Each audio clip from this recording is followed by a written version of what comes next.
Bueno, y está con nosotros y saludamos de la manera más comedida al doctor Paulo Jordán. Un cordial saludo, Paulo. Buenos días, bienvenido. Vamos a hablar sobre varios temas que son importantes. Arrancamos con probablemente el más necesario, ¿no? O sea, llegaron ya los 2.500 millones de dólares aparentemente, los primeros desembolsos del Fondo Monetario Internacional. Y lo primero que se hace es anunciar regalos, más bonos y anunciar impuestos, porque de algún lado tiene que salir estos dineros que tendrán que ser pagados. ¿Cuál es el criterio suyo sobre este tema? Bienvenido.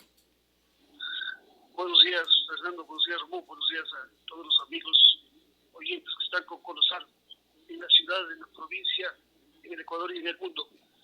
Bueno, Fernando, creo que, como habíamos dicho en múltiples ocasiones, el país atraviesa una grave crisis económica,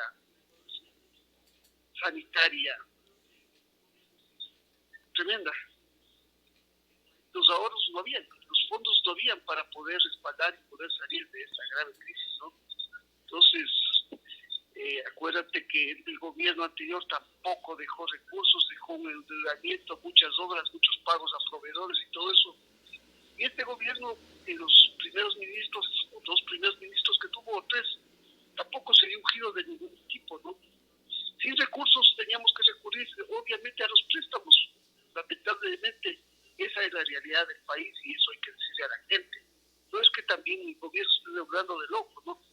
Entonces, se ha recurrido al Fondo Monetario Internacional, parece que también haya habido algún tipo de ayuda, yo no sé, del gobierno de Trump, porque de alguna manera se ha canalizado y se ha facilitado muchas cosas, ¿no? Tú ves que se pasó el proceso de renegociación de los bonos, de la deuda, y todo eso, pero eso ha permitido de alguna manera que vengan estos recursos. Yo entiendo lo que tú dices, hay mucha gente que también está inconforme con el tema de que todo esto se va para cubrir gran parte del gasto corriente. Acuérdate que 600 millones de dólares también se lo van a la seguridad social. Nos dijeron en el pasado que Díaz tenía demasiado dinero y se tomaron recursos. Ahora nos dicen que no hay dinero para el Díaz, que no hay dinero y que hay que subir las aportaciones, que hay que asumir los años de aportes. Entonces, vimos que había proveedores que estaban impagos, había sectores públicos que están impagos. Estos recursos vienen destinados exclusivamente para eso, para el gasto corriente. Acuérdate que no todo viene para inversión, ¿no? Vienen canalizados para ayudar a la gente, a la población que se encuentra en estado vulnerable, en estado de pobreza o de extrema pobreza, que se encuentra en desempleo. Lo único, la aspiración que como ecuatorianos sí debemos tener es que las cosas se manejen, al menos con transparencia, al menos se trabaje con honestidad. Ojalá estos recursos realmente lleguen y lleguen a los sectores más pobres. Ahora, Los pero sectores no que pueden llegar a los sectores más pobres, entre comillas, digo, porque no creo que lleguen, vía regalo, vía obsequio. Es como decir que tú estás pidiendo un préstamo para irte de paseo, como decir que tú estás pidiendo un préstamo para ir al cine, que estás pidiendo un préstamo para ir a comer afuera. O sea, no lo puedes hacer, no lo debes hacer. El dinero del que trae el Estado tiene que ser bien invertido, invertido, no gastado, peor malgastado. Y este es uno de los problemas. Y para completar aquello, sorpresivamente renuncia el ministro Martínez y es reemplazado por Mauricio Pozo. Muchos dicen que no podrá hacer mucho o podrá hacer nada, porque realmente le faltan muy pocos meses y además en un gobierno de izquierda él no cabe.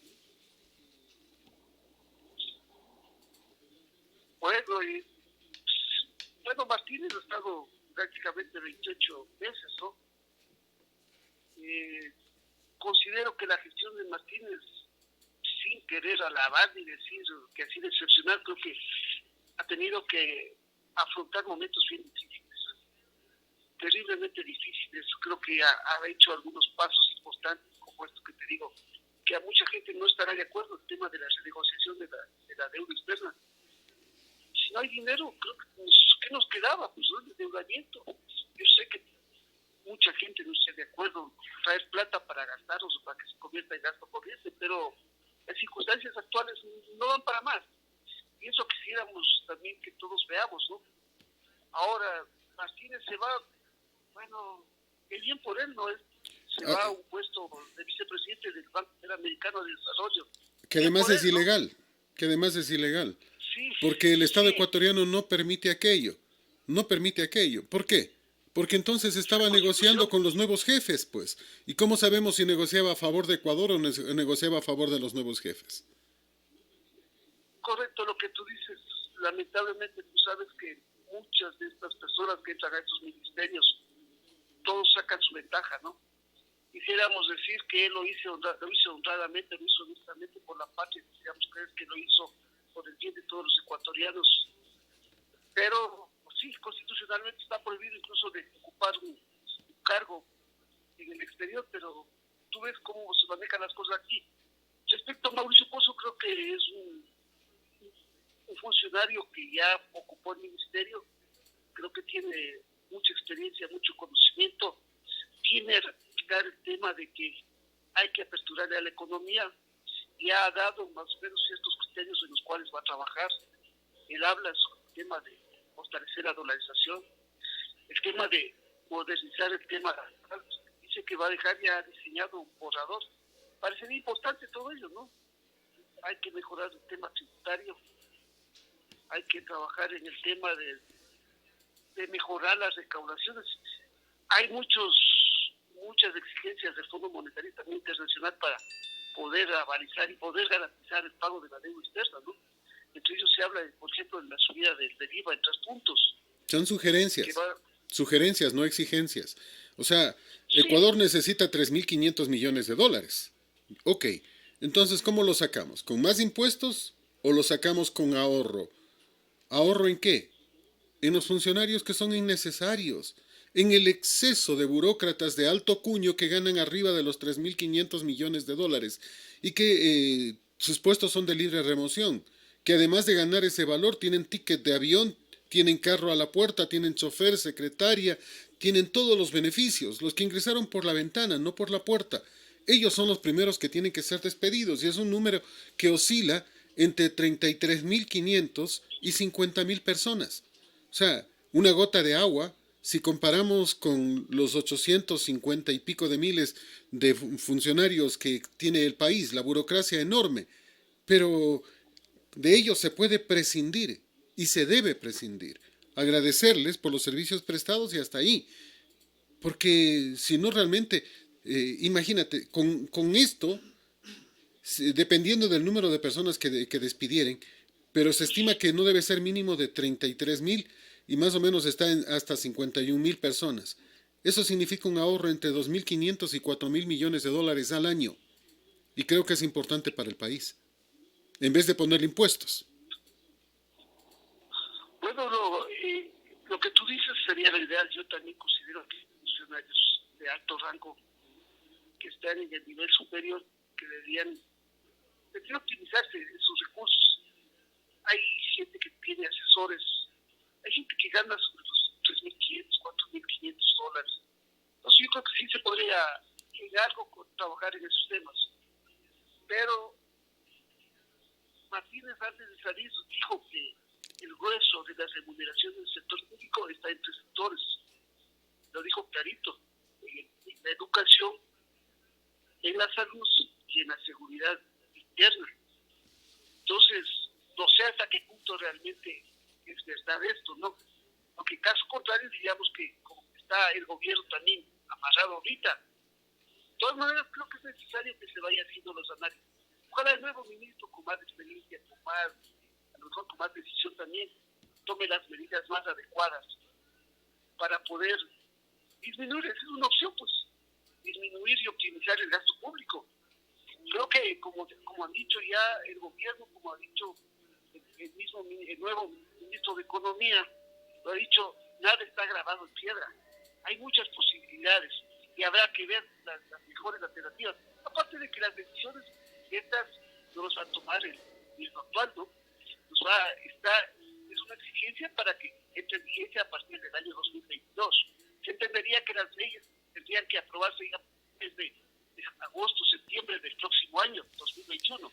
Te pido un Entonces, favor. eso, Paulo, te pido un favor, si te pegas un poquito más al micrófono porque a ratos, o al teléfono, porque a ratos te pierdo, no te alcanzo a escuchar bien.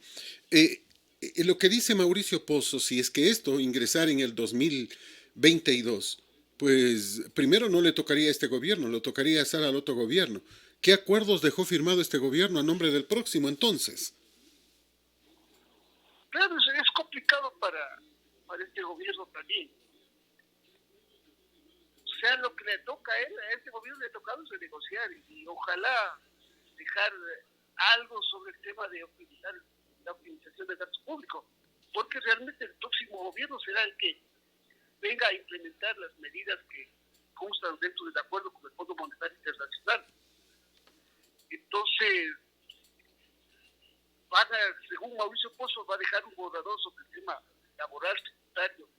Se habla también de eliminar ciertos escudos tributarios. Se habla del tema de la reducción del IVA a las personas de la tercera edad. Entonces, por ahí creo que hay algunos mecanismos que permitirían que no se suba a lo mejor el IVA en 3 puntos, ¿no?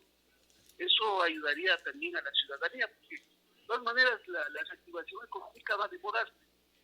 Y yo creo que hay varios mecanismos que con un poco de madurez, con un poco de profesionalismo, con la experiencia que tiene Mauricio Pozo, creo que se podrían hacer las evaluaciones y plantear algunas propuestas que no golpeen tanto al pueblo ecuatoriano, porque eso creo que es el principal problema que tenemos en la actualidad. Una crisis económica tan difícil, donde que mucha gente está desempleada, una gran cantidad de ecuatorianos están desempleados. No sería darle que se aplique solo a ciertos sectores. Hay sectores importantes, acuérdate, el gobierno actual hizo el tema de cobrar el título, entonces a un sector. Parece que no te entiendo, estás alejándote del celular, por favor. No se escucha bien, Fernando. A ratos no, por favor. Por eso te pedía que te pegues un poquito más. A ver, toquemos el tema político, vamos al tema político. Se pensaba que el binomio del correísmo estaba ya inscrito, ya terminó el proceso con ellos. Sin embargo, varias organizaciones civiles, una organización política, otra organización conformada por varios juristas a nivel del país, con 21 firmas, exigen que el Consejo Nacional Electoral cumpla la ley y le exigen a través del Tribunal Contencioso Electoral. Es decir, lo que aparecía que estaba firme, ahora se tiene que revisar en el Tribunal Contencioso Electoral. ¿Crees tú que van a hacer que se imponga la ley realmente? Porque no se pide otra cosa. O sea, no se podía reemplazar a quien no se inscribió. No se puede inscribir a una persona con una cédula que no le pertenece, con una papeleta de votación del papá. O sea, creo que por lógica y por normalidad, el Tribunal Contencioso Electoral debería fallar en contra de esta inscripción. Nos quedamos sin la comunicación. Vamos a volver a insistir. Vamos a... Este es Colosal. Estamos en 1000.40 y en Colosal Estéreo HD. En www.radiocolosal.com para Ecuador y para el mundo. Guayaquil es un ejemplo de vida y de verdadera independencia, dijo ayer Cynthia Viteri. El homenaje a Guayaquil, la perla del Pacífico, por los 200 años de su independencia, tuvo 2 sesiones solemnes. La primera se desarrolló en el Salón de la Ciudad a las 12:30, donde se entregó un reconocimiento a 35 empresas e instituciones por su aporte en la historia del puerto principal. La segunda ceremonia tuvo lugar al pie del río Guayas, en el muelle del Malecón Simón Bolívar, a las 19 horas. Allí, la alcaldesa Cynthia Viteri entregó la presea municipal de Guayaquil al exalcalde Jaime Nebot por sus años de servicio en la ciudad y por liderar la iniciativa cívica 200 años. Son las 7 de la mañana con 19 minutos, 7:19. Y a un año del incendio y saqueo del edificio de la Contraloría, no hay detenidos ni indemnización. Quito. A un año de haber sido saqueado e incendiado por una turba de encapuchados, el edificio de la Contraloría luce abandonado. Los ventanales no tienen vidrios y el hollín y los grafitis en contra del gobierno de Lenín Moreno siguen intactos en las paredes. El edificio fue destruido el sábado 12 de octubre del año pasado, en la víspera al cese negociado de las manifestaciones indígenas que duraron 11 días en contra de las medidas económicas de entonces, entre las que se preveía la eliminación del subsidio a los combustibles. Desde la acera, todavía es posible ver en el patio posterior a las estructuras metálicas oxidadas de 3 buses de personas de la institución que fueron carbonizados. Desde octubre se han realizado valoraciones, informes, peritajes, hasta que en febrero de este año el organismo de control presentó el reclamo a la aseguradora con la que se había suscrito las pólizas de todo riesgo de incendios, seguro contra todo riesgo de vehículos y equipo electrónico, de acuerdo con la información de la Contraloría. El doctor Paulo Jordán está ya de nuevo con nosotros, recuperamos la señal. Paulo, reitero, tema político, ¿cuál es tu criterio? ¿Qué tiene que pasar con la candidatura del correísmo ante esta apelación que hacen tanto un movimiento político cuanto la sociedad jurídica, deberíamos decir, porque son varios abogados los que firman este tema? Bienvenido otra vez. Bueno, Fernando, gracias y disculpa por la señal que se está perdiendo. De todas maneras, creo que nosotros consideramos y habíamos dicho que el correísmo debería estar afuera, simplemente porque incumplió la ley, incumplió el reglamento. No presentó el candidato a la vicepresidencia. Arauz presenta una cédula del papá. No, la papeleta de votación del papá. Una cédula de un muchacho que no sabemos bien ni quién es. Entonces el correísmo lo hizo ya con segunda, con intenciones de quedar fuera y después aparecer como víctima, ¿no? Como decirles que son perseguidos políticos. Creo que aquí debe cumplirse la ley. En mi criterio muy personal es que deberían quedarse fuera. Porque si no aprendemos y quienes están en la obligación de exigir el cumplimiento de la ley desde un comienzo, yo creo que nunca vamos a cumplir la ley. El correísmo hubiera sido importante que participe, hubiera sido importante que se le derroten las urnas, pero dada la circunstancia y lo que ellos están haciendo, deben ser descalificados.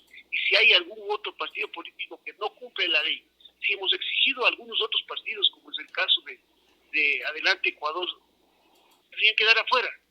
O sea, ese es mi criterio muy personal y creo que está enmarcado dentro de lo que establece la norma y la ley. Deben quedar afuera, porque si no exigimos cumplimiento de las leyes, ¿cuándo vamos a cumplir las leyes? Mucho más para quienes van a participar para presidentes del Ecuador. Se entendería que son los primeros ciudadanos obligados a cumplir las normas y a cumplir las leyes. Perfecto. Entonces, Ese es uno de los temas básicos y fundamentales. Y el otro, las peleas internas de Pachacutic. O sea, que hoy van a encontrarse y seguramente habrá mucho problema. La decisión de la CONAIE de que su primer candidato a asambleísta tiene que ser el señor Vargas. Y la decisión de Pachacuti que dice que este pedido llegó muy tarde porque ya habían hecho primarias y se eligió al señor ex prefecto de Pastaza, de Morona, Salvador Quispe. Y uno termina diciendo, bueno, ¿y qué mismo va a pasar? Porque se anuncia una pelea interna bastante grave. Bueno, Pachacuti, según las encuestas, Yacu Pérez tiene opciones importantes para llegar a la segunda vuelta. Entonces ellos saben que los hechos de octubre están fresquitos. Nadie, creo que ningún ecuatoriano, ha olvidado todo lo que pasó en octubre. Las imágenes están fresquitas. Las imágenes de este ciudadano que tú mencionas, yo creo que nadie lo podemos olvidar en la Casa de la Cultura, cuando él llamaba a la desobediencia, cuando él manifestaba que se han cerrado las válvulas del petróleo, cuando él manifestaba a la insurgencia, a la rebelión, a tumbar al gobierno. Eso creo que no debemos olvidarlo. Y eso Pachacuti se ha dado cuenta. Eso le restaría votos y le daría a lo mejor a Pérez, que aparentemente asoma con opciones claras de quedarse. Entonces ellos están jugando políticamente. Pero sabemos que este señor busca en cambio llegar a un curul para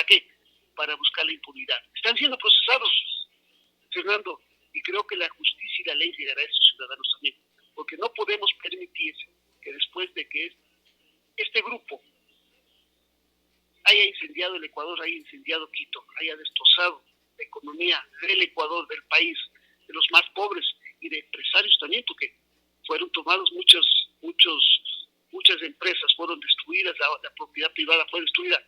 Creo que como ecuatorianos no podemos permitir. Otra vez, volvemos a lo anterior, hay que hacer cumplir la ley. Yo creo que la señora fiscal está trabajando en esos temas. Tengamos un poquito de paciencia, pero exijamos que las investigaciones, que las indagaciones que está haciendo, lleguen a cumplir.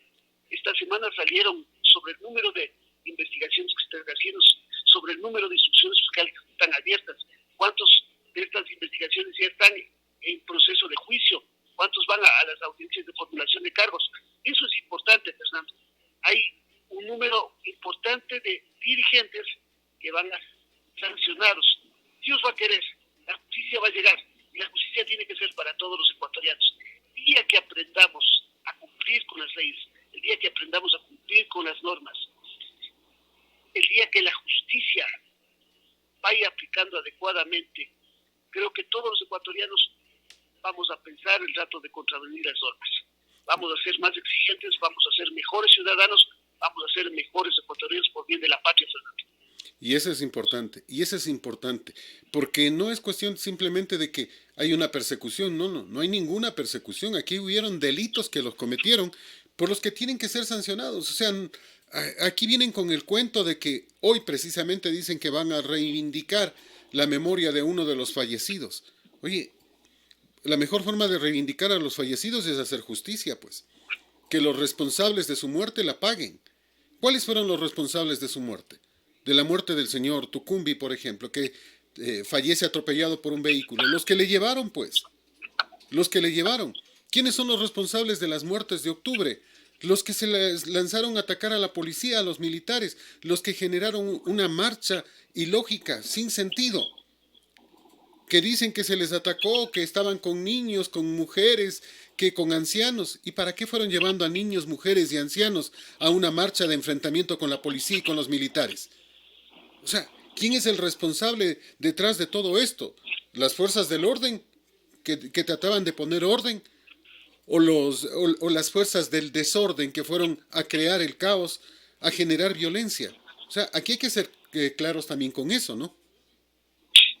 Por supuesto, Fernando,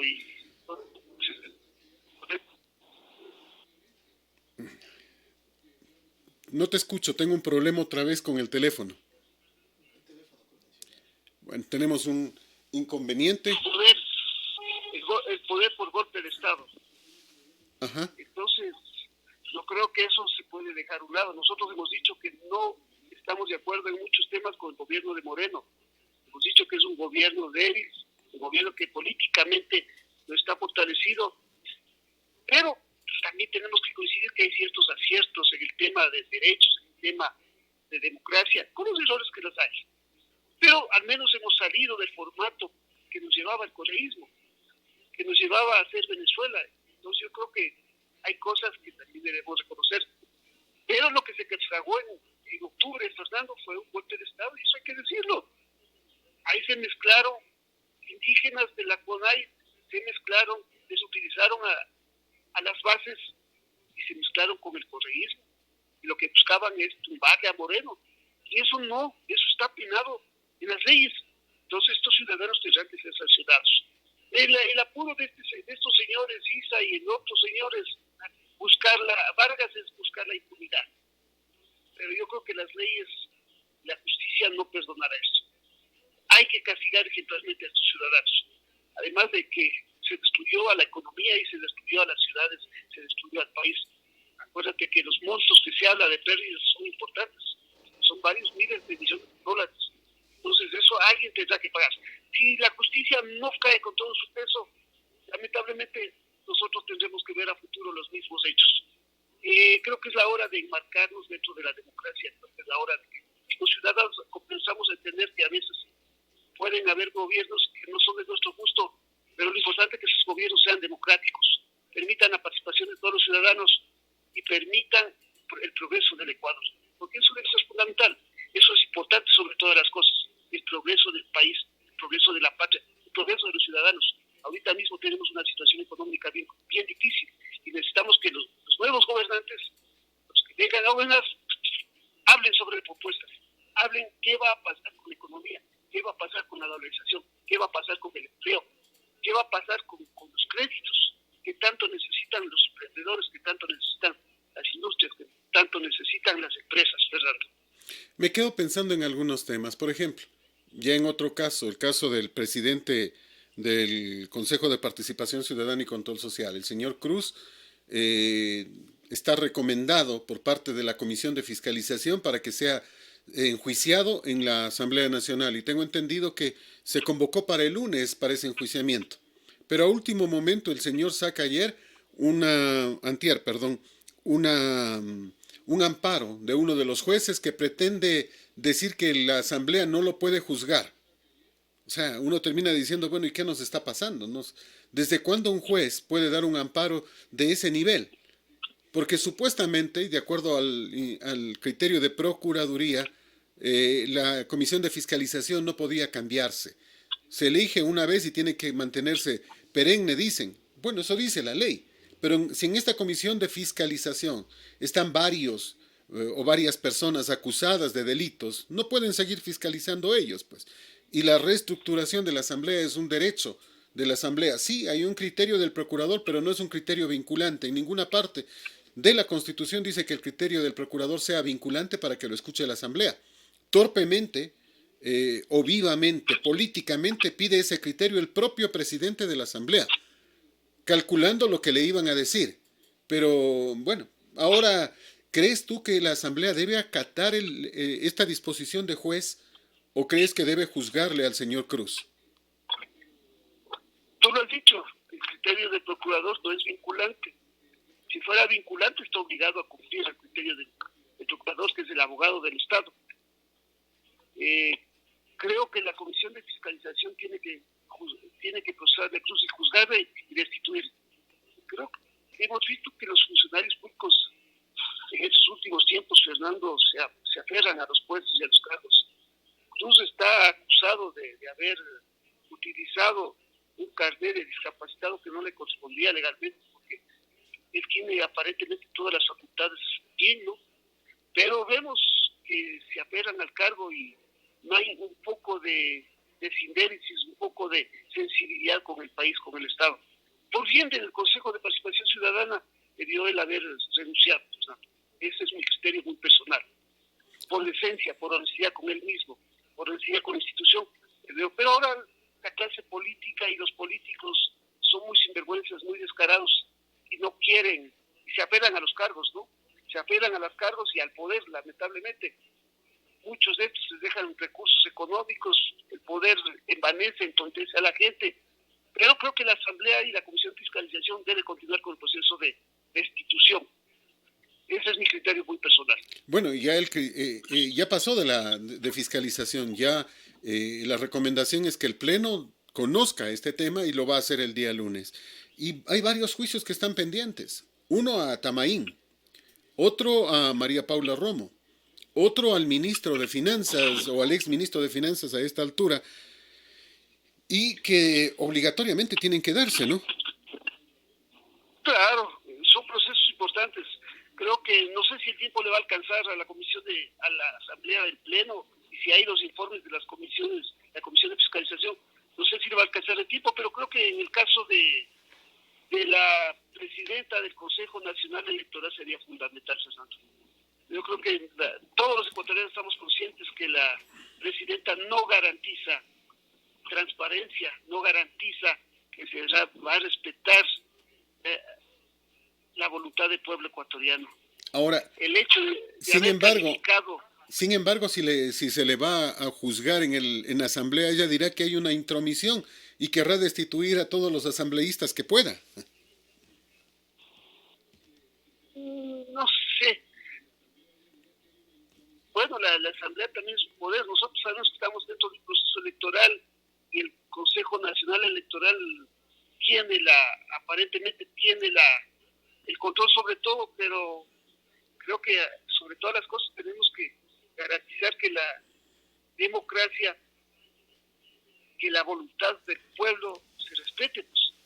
Acuérdate que por respetarle al anterior presidente del Consejo Nacional Electoral, nos pusieron a Moreno, pues, ¿no? Se impusieron. Entonces, creo que todas estas cositas, acuérdate, hace poco en Quito gana Yunda, gana Pavón, un resultado, pero no podíamos, y hace poco el mismo Consejo Electoral, de pronto el correísmo puso 90 asambleístas que han, voy a pensar, después de 10 años que hubo de desgaste del correísmo, sacó 90, ya nos pone a pensar. Te digo, en lo personal, creo que si habría esa posibilidad, y si la asamblea, hacer el primer poder del Estado, donde que tenemos la representación de todos los ecuatorianos en la manera más diversa, está dentro de las potestades, está dentro de los tiempos, yo me allanaría a que destituyan a Tamay, ¿verdad? Yo creo que también es importante aquello. Lastimosamente, veo bien difícil porque ella va a abusar de su poder en este momento en que ya estamos, en este instante sí ya estamos en el proceso electoral y en el proceso electoral el Consejo Nacional Electoral tiene todo el poder. Se va a hacer difícil porque demoró mucho la asamblea. Una asamblea que tú decías, ojalá le alcance el tiempo.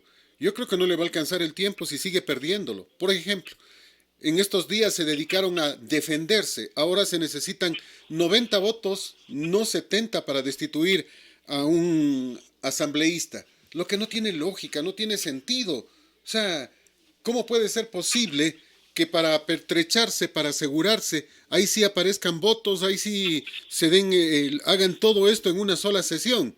Mientras que para juzgar a otras personas demoren 2 meses, 3 meses, mientras que para la ley de extinción de dominio hayan demorado 6 meses y todavía está verde. Sí, bueno, todas las instituciones públicas se manejan a través de intereses, y esa es una gran razón, ¿no? Esta asamblea que se ha desprestigiado demasiado a tener muchos asambleístas que han utilizado su cargo para beneficio personal, que han recibido dineros en esto del gran reparto mismo. Creo que es necesario que no olvidemos aquello. No le va a alcanzar el tiempo. En el caso del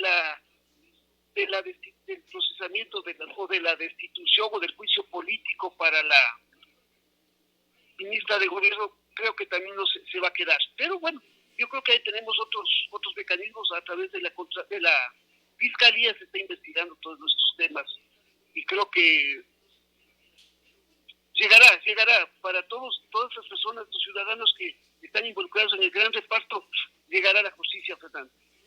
Ese es uno de los temas, ojalá, porque si nos preocupa, hablando de justicia, un juez hace poco más de casi una semana, tomó la decisión de que el señor Jacobo Bucarán debía ser trasladado a Guayaquil de forma inmediata e inclusive amenazaba al sistema y decía que si no se obedece orden de juez pertinente iba a recurrir al artículo 281 literal 3, es decir, con sanciones de 1 a 3 años de prisión. Al final no le han hecho caso. Al final Bucarán sigue detenido en la cárcel de Cotopaxi. Ayer sus abogados presentaron un nuevo documento, un nuevo escrito, en que piden que, como compensación, le pongan en libertad inmediatamente y que además el Estado, de forma pública, le pida disculpas a Jacobo Bucarán. Imagínate los alcances que tienen algunos abogados. Bueno, estos abogados están en su derecho como profesionales del derecho, ¿no? Perdón la redundancia, pero creo que están equivocados, ¿no? Bueno, ahí los Bucarán, hemos dicho, son una clase política privilegiada por muchos años, por varias décadas. Nunca han estado presos. Hay jueces también que se prestan y que a lo mejor también han sido beneficiados con recursos económicos por esta clase política y por este grupo, ¿no? Pero te digo, tengo mucha fe en la Fiscalía. La Fiscalía está haciendo una serie de investigaciones, están iniciando una serie de procesos, no solo contra los Bucarán, no solo contra quienes fueron los responsables del gran reparto y los que jugaron con la vida de los ecuatorianos durante esta pandemia. Ahí vienen muchos casos, viene lo del terremoto, Fernando, lo del terremoto de Manabí. De Manabí. Son 3.400 millones de dólares que desaparecieron. Y eso también se va a juzgar. Eso también se va a juzgar. Entonces, yo sí tengo mucha fe en la Fiscalía, está haciendo bien las cosas, se han implementado nuevas reformas, se van a crear fiscales que se van a dedicar exclusivamente al tema de corrupción, que parece bueno. A veces creeríamos que es solo aumento de burocracia, pero creo que es importante esto, es importante. La Fiscalía ha demostrado, ya fue juzgado el expresidente Correa. Eso es bueno para la democracia, es bueno para el país, donde que se establezca que no hay manos privilegiadas, no hay ciudadano privilegiado. Entonces, con un poquito de paciencia, yo creo que están haciendo buenas cosas en la Fiscalía. Ojalá la fiscal, Dios le dé la fortaleza, la fuerza suficiente para poder meter a la cárcel a tanto corrupto, a tanto político que se ha aprovechado de los recursos públicos, sobre todo en estos últimos 14 años. Creo que no va a alcanzar para más el tiempo, Fernando, pero se están haciendo, creo que dando los pasos necesarios para poder juzgar y procesar a todos estos delincuentes de cuello blanco que la ciudadanía reclama con tanta fuerza. Ojalá también se pueda alcanzar que salga la ley, es posible que salga la ley de extinción de dominio. Yo les he oído a los asambleístas, a algunos asambleístas que están trabajando en ese tema, que va a ser un elemento, una herramienta necesaria para poder recuperar los recursos robados. Sin embargo, dicen que 6 meses todavía demoraría. Eso lo dijo el presidente de la Asamblea, lo que obviamente nos deja una preocupación enorme, pues, ¿no? Sí, es que uno de los mayores problemas que tenemos ahorita es el tiempo, pero más o menos de lo que yo les escuché a algunos asambleístas, habría el tiempo para aprobarse la ley. Ojalá se apruebe. Creo que es necesario para el país. La Asamblea, si bien se ha desprestigiado, creo que no todos han sido corruptos, no todos han sido malos. Creo que también hay asambleístas, como siempre hemos dicho, creemos que hay buenos y malos funcionarios públicos. Creo que lo importante es que el país vaya avanzando. El tema de la justicia se vaya fortaleciendo. El tema de la fiscalía, al darle más independencia, ojalá los fiscales también tengan una mejor formación. Tenemos una buena fiscal. Hay que aprovechar. Lo que el país necesita es de buenos funcionarios. Como ecuatoriano te digo, me siento contento, creo que la fiscal está haciendo un buen trabajo, está luchando contra la corrupción y nosotros como ecuatorianos tenemos que apoyarla, tenemos que empujar para que las cosas vayan para adelante. Importante aquello. En otro orden de cosas que son necesarias irlas diciendo. Por ejemplo, me preguntaban y me decían, ¿puede ser posible, cambiamos de tema por completo, puede ser posible que la selección ecuatoriana de fútbol, o para ver jugar a la selección ecuatoriana de fútbol, haya que pagarle a entidades? O sea, uno termina sorprendido y preocupado. Primero, para los que nos gusta el fútbol es un deporte, para los que no les gusta tanto es una mafia, en la que se hace jugar a selecciones y se traen a jugadores que ni siquiera estaban en actividad, arriesgando a todo el mundo, arriesgando a todos. Y uno termina diciendo, bueno, eso no es. El tema de los derechos, me pregunto, si están representando al país, ¿pueden haber derechos de transmisión? ¿Deben haber derechos de transmisión y que vayan al bolsillo de un uruguayo? Eso no. Nosotros del fútbol nos encanta, nosotros queremos a nuestra selección, queremos a nuestro país. Y cuando juega la selección creo que todos nos unimos por el deporte, nos unimos por la cuestión del país. Pero lamentablemente tú sabes que esto de la federación ha traído muchos problemas, ¿no? Ahora se formó otra institución también anexa a la Federación Deportiva, pero yo creo que aquí estamos complicándonos bastante porque si bien antes la señal era abierta, ahora prácticamente la han cerrado, ¿no? Y todo esto se ha hecho ya un negocio bárbaro donde que unos pocos nada más son los que están aprovechando de esto. Y al menos antes era la alegría para todos los ecuatorianos poder ver y ver a nuestra selección y poder empujar los resultados, pero te digo, no veo yo tampoco también con buenos ojos esto. A lo mejor en la selección tampoco están todos los jugadores que quisiéramos, pero te digo, el partido que vimos con Argentina, yo le vi muy bien a la planteada la selección. Yo no tanto, porque verle bien a una selección es cuando juegue ofensivamente. Llegamos 3 veces, o sea, perdón, no puede ser. O sea, que controlamos la pelota y que vimos que Argentina no nos haga daño es una cosa. Una cosa es controlar la pelota y ponerla en pases laterales. Otra es ir hacia el frente. Ayer, por ejemplo, tengo entendido que Brasil jugando a lo Neymar le hizo 5 goles a Paraguay. Eso es fútbol, ir hacia adelante, no retroceder la pelota. Quien más tocó la pelota en la selección de Ecuador fue el Dida Domínguez. Él era el que sacaba la pelota lejos. O sea, la pelota la tocaron en defensa y en medio campo. Los delanteros fueron inexistentes.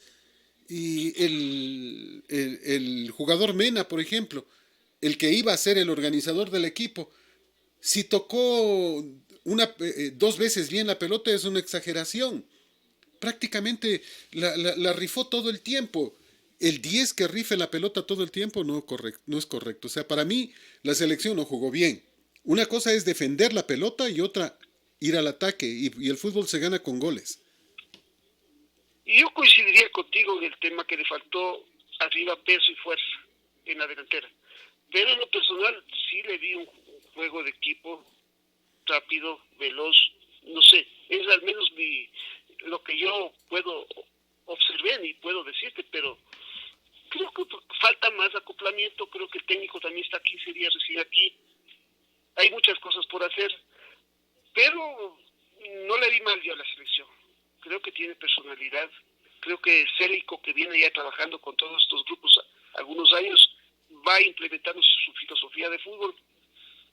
Hay que mejorar, es indudable, creo que se irá acoplando de mejor manera, irá asumiendo la nueva política, la nueva filosofía del nuevo técnico, un técnico también con mucha trascendencia, con mucha importancia en el ámbito futbolístico en Argentina.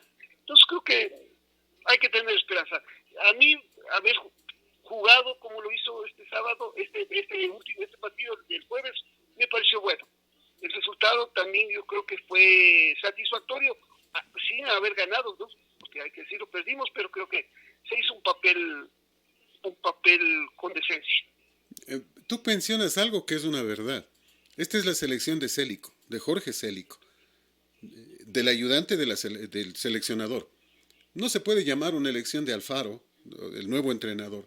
No se le puede llamar porque entrenó una vez, no conoce a los jugadores, no conoce el medio, no conoce Ecuador, no conoce nada.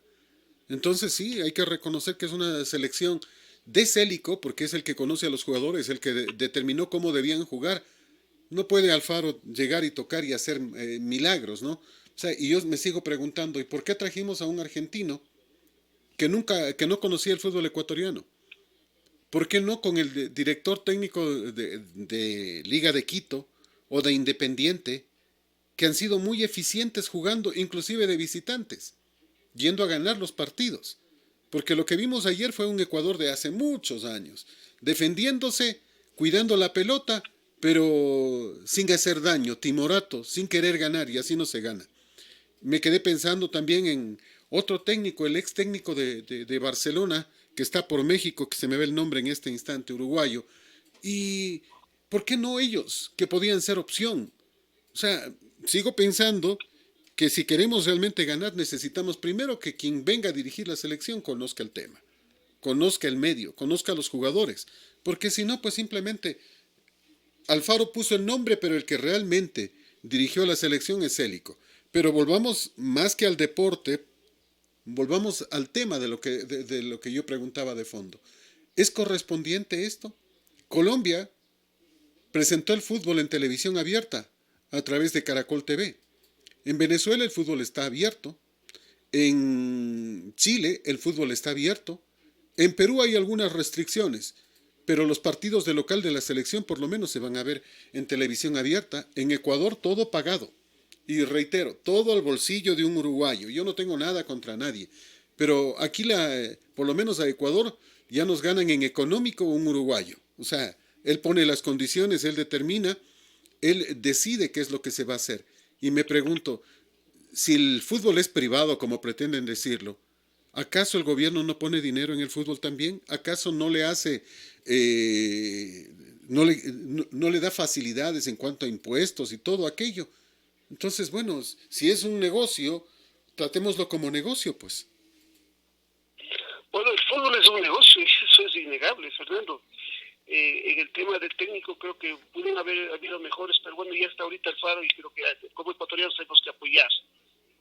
empujar. Célico creo que está en las formativas, le guiará Alfaro. Alfaro tiene también su categoría, tiene su experiencia.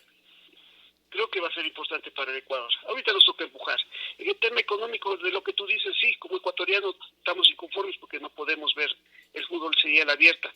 Tú sabes que por reglas, por normas de la FIFA, ningún gobierno puede meter ni la justicia a manos en esto, ¿no? Es como que se maneja con una autonomía impresionante, es como que fuera un estado dentro de otro estado, ¿no? El fútbol, el tema del fútbol. Ojalá los dirigentes entiendan que los ecuatorianos, que el pueblo, que la ciudadanía quiere ver el fútbol, quiere apoyar a su selección. Si no podemos estar en los estadios, al menos creo que estaremos los 18 millones de ecuatorianos empujando para que la selección siga adelante. Pero mira, el tema y las restricciones llegan hasta los medios de comunicación.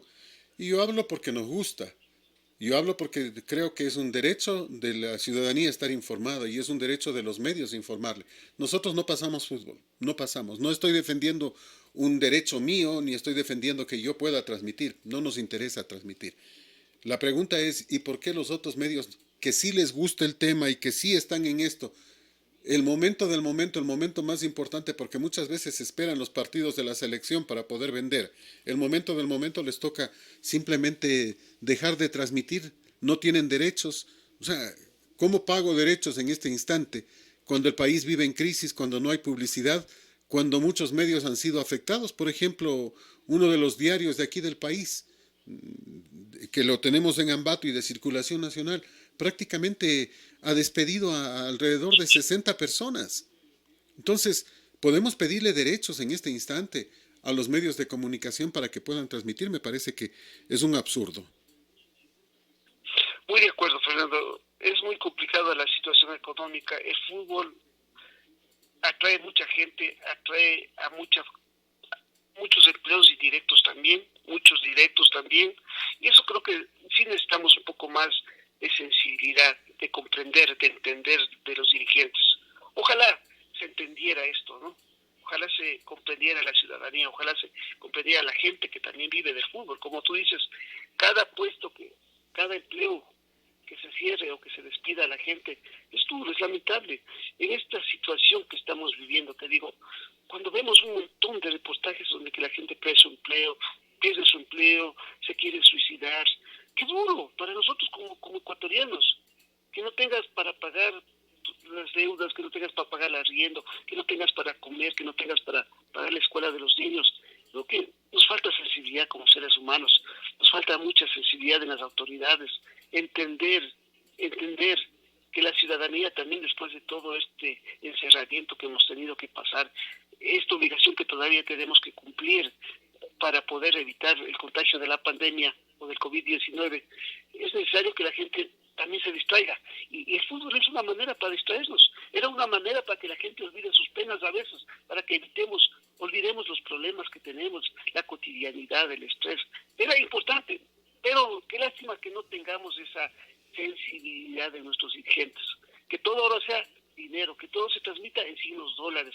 Qué pena, ¿no? Y eso sí es duro, Fernando, eso sí es criticable, y eso debemos denunciarlo. El fútbol es el opio moderno, dicen, ¿no? O sea, es la droga moderna con la que se tranquiliza a los pueblos, y es una verdad. Pero si el fútbol es privado, bueno, pues entonces que el Estado deje de aportar dinero y que paguen los valores que tienen que pagar. Reitero, me quedo la duda en si el fútbol es privado o si el fútbol es una mafia. Y creo que con esto cumplo con algunas personas que me pedían que toque este tema.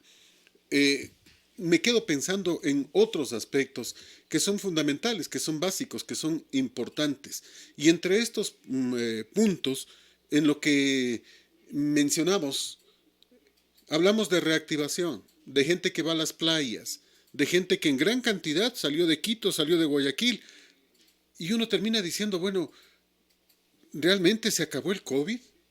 ¿Podemos estar nomás tranquilos de viaje sin que pase mucho? De ninguna manera, Fernando. El COVID está tan vigente, tan temeroso, sigue matando a la gente, sigue contagiando a las personas. Creo que los ciudadanos tenemos que cuidarnos. En múltiples ocasiones hemos conversado, hemos hablado y te he dicho, no podemos parar ya, la vida tiene que continuar, pero tenemos que cuidarnos, tenemos que protegernos, tenemos que observar las medidas de distanciamiento, tenemos que usar mascarilla, tenemos que lavarnos las manos, tenemos que ocupar el gel. Y eso es fundamental, Fernando, la prevención. Si usted puede quedarse en la casa, usted puede aún estar en casa, hágalo. Pero creo que a la mayor parte de ecuatorianos ahorita también necesitamos trabajar y eso es una gran verdad. Es una gran verdad. Y acabé de decirte que uno ve con mucho dolor, con mucha tristeza, ver tanta gente que no está con trabajo, que ha perdido su trabajo. Veía el otro día nomás una señora en Quito que se quería lanzar del puente porque decía que no tiene para pagar la renta, que debe de 5 o 6 meses, que no tiene para mandarles a los hijitos a la escuela, que no tiene para comer. Imagínate, eso también es resultado de la pandemia. Entonces, a veces tenemos que entenderle a la gente, ¿no? Tantos negocios pequeños que han quebrado producto de la paralización. Pero sí tenemos que pedirle a la gente, tenemos que pedirle a las autoridades que se trabaje en el tema de prevención, que se trabaje en el tema de salud, ¿no? Que se dé las facilidades necesarias, que se sigan tomando las pruebas PCR o las rápidas y que se tengan los medios disponibles. Pero decirte que vamos a paralizar, a lo mejor se podría hacer lo que están haciendo en Europa, ¿no? Si se tiene focalizado en algunos sectores, de pronto eso sí paralizarlos, ¿no? Mucho está en nosotros como ciudadanos, y eso es fundamental, que nosotros como ecuatorianos, como ciudadanos de esta patria, como parte de una familia, como parte de la sociedad, con ese compromiso social, con esa responsabilidad social que tenemos como ecuatorianos, nos cuidemos y nos protejamos. Que es básico, creo que eso ¿no? va a ser necesarísimo, Fernando.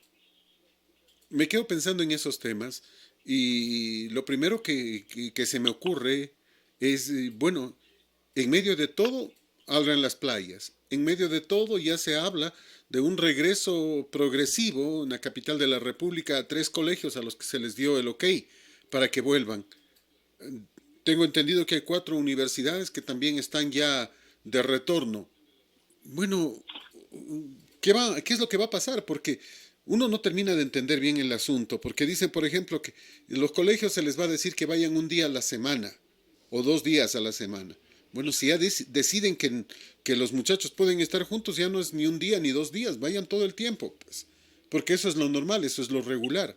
¿Qué hacemos con un día a la semana?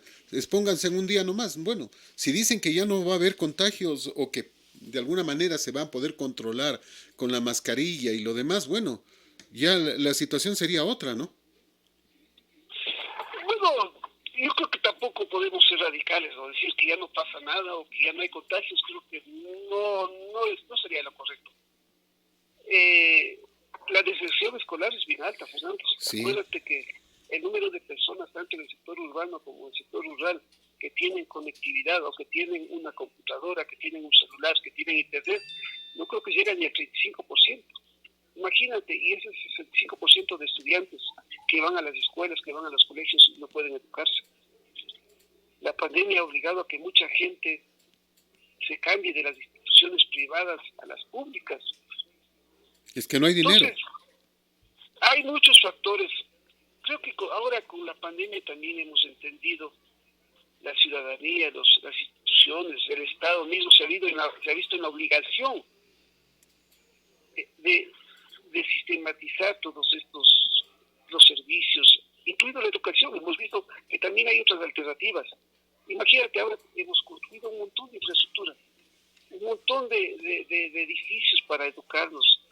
Hemos ampliado, hemos mejorado los laboratorios, pero ahora no nos sirve para nada. Imagínate, muchos están abandonados ya por 5 o 6 meses. Entonces creo que es necesario también que aprovechemos la tecnología, aprovechemos otras maneras que podamos educarnos. Creo que no sería oportuno decir que ya los estudiantes vayan todos los días, todo el día a clases, porque eso va a redundar en un mayor contagio. Pero creo que sí podríamos a lo mejor comenzar de a poco, ¿no? Observando las medidas de bioseguridad, observando las medidas de distanciamiento. Creo que sí se podría ir comenzando de a poco en las clases presenciales, al menos en las instituciones que están ya calificadas. en las instituciones que sí garanticen una observancia de esto. Indudablemente que va a haber contagios, creo que eso no podemos decir que no va a haber contagios, pero que sea controlado al menos, que haya las medidas de prevención, que las autoridades estén pendientes, que las autoridades apoyen, contribuyan a través de la infraestructura sanitaria. Eso va a ser fundamental. Pero decirte que no va a haber contagios, creo que de Estados Unidos lo que ha pasado, en Estados Unidos hay más de 210,000 muertos. Hay 5 millones o 6 millones de contagiados. Date cuenta, hablando de un país de primer mundo, donde que se entiende que tiene la mejor tecnología, tiene el mejor servicio de salud. Entonces, en nuestro país, que tiene muchas deficiencias, que estamos queriendo ser mejores, a lo mejor va a seguir produciéndose contagio. Lo importante es que se controle, ¿no? Creo que hasta aquí hemos tenido bastante suerte. Creo que las autoridades también han hecho su parte, y creo que tenemos que tener confianza que el Ecuador y la patria va a seguir adelante. No podemos ya paralizar y decirte que ya vamos a encerrarnos otra vez, porque eso va a ser también otra locura. Pero sí podemos combatirle con las medidas de prevención y de bioseguridad. Mira, Europa regresa en gran parte de los países justamente a este tema, porque no es tan fácil el salir del COVID. Paulo, como siempre, muchas gracias. El tiempo es nuestro peor enemigo. Que tengas un buen día. Te agradezco infinitamente. Fernando, muchas gracias. Un buen día a ustedes también y a todos los amigos oyentes que están con Colosal siempre, ¿no? Este es Colosal, la que sí le dice la verdad.